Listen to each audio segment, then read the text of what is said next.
Setiap perjalanan besar pasti ada titik awalnya kan? Nah, kalau untuk haji dan umrah, titik awalnya ini spesial banget. Bukan cuma soal lokasi fisik, tapi ini tuh semacam gerbang spiritual yang sakral.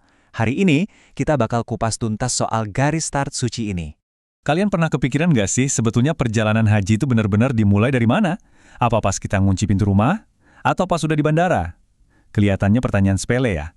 Tapi jawabannya ternyata jauh lebih dalam dari yang kita kira. Perjalanan suci ini punya garis start yang sangat spesifik dan udah ditentukan. Yuk kita cari tahu di mana tepatnya. Dan ini dia jawabannya, mikat. Inilah titik awal yang resmi, garis batas yang udah ditetapkan, di mana seorang jamaah secara formal memulai ibadah mereka. Anggap aja ini semacam checkpoint spiritual pertama yang paling krusial. Oke, kita bedah dikit ya. Kata mikat itu asalnya dari kata wakta, yang artinya ya waktu yang udah ditentukan. Dalam istilah syariat, mikat ini adalah batas waktu dan tempat untuk kita memulai niat dan memakai pakaian ihram. Simpelnya gini, disinilah perjalanan spiritual kita resmi dimulai. Dan ini serius banget loh, melewati titik ini tanpa persiapan yang benar, bisa-bisa seluruh ibadah haji atau umroh kita jadi nggak sah. Nah, mikot ini ada dua jenis, dan gampang banget kok bedainnya. Ada mikot zamani, ini soal kapan ibadah dimulai. Jadi ini ngomongin waktu. Terus ada mikot makani, ini soal di mana kita harus mulai. Ini ngomongin tempat atau lokasi. Kapan dan di mana, gampang kan? Yuk kita bahas satu-satu. Kita mulai dari mikot zamani dulu.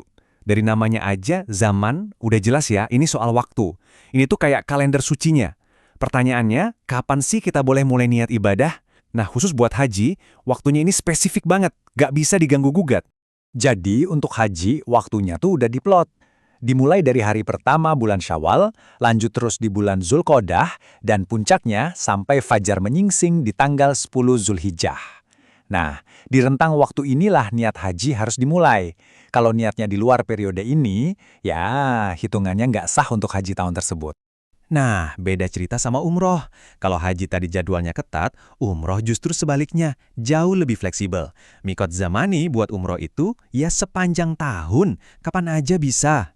Ini nih salah satu kemudahan besar dari ibadah umroh. Kita bisa melaksanakannya kapanpun kita siap. Oke, urusan waktu udah beres. Sekarang kita pindah ke jenis yang kedua, mikot makani. Kalau tadi kita ngobrolin kapan, sekarang kita fokus ke di mana. Mikot makani ini adalah batas-batas fisik, titik-titik di darat yang jadi penanda, yang nggak boleh kita lewati sebelum masuk ke keadaan ihram. Dan yang paling penting untuk dicatat, lokasi-lokasi ini tuh bukan sembarangan dipilih. Semuanya ditetapkan langsung oleh Rasulullah SAW untuk mengakomodasi para jamaah yang datang dari berbagai penjuru dunia. Ini menunjukkan betapa teratur dan indahnya syariat Islam. Nah, di sini kita bisa lihat pembagiannya. Coba perhatikan, Zulhulaifah, yang mungkin kita lebih kenal dengan nama Bir Ali, ini adalah mikot buat penduduk Madinah dan siapapun yang datang dari arah sana, termasuk mayoritas jemaah haji dari Indonesia.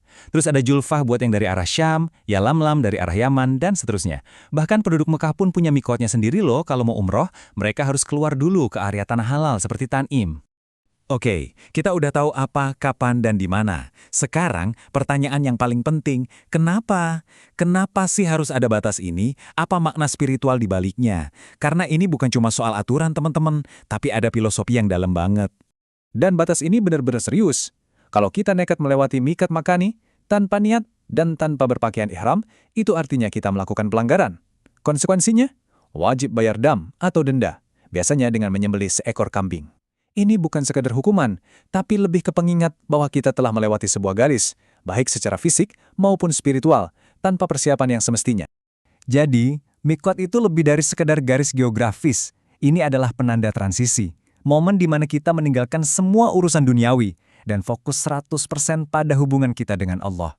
Di titik inilah, semua orang menjadi setara. Gak ada lagi status, gak ada lagi jabatan, semua pakai dua lembar kain ihram yang sama. Ini adalah momen untuk menyiapkan hati dan pikiran, menyatukan niat kita bersama jutaan umat Islam lainnya.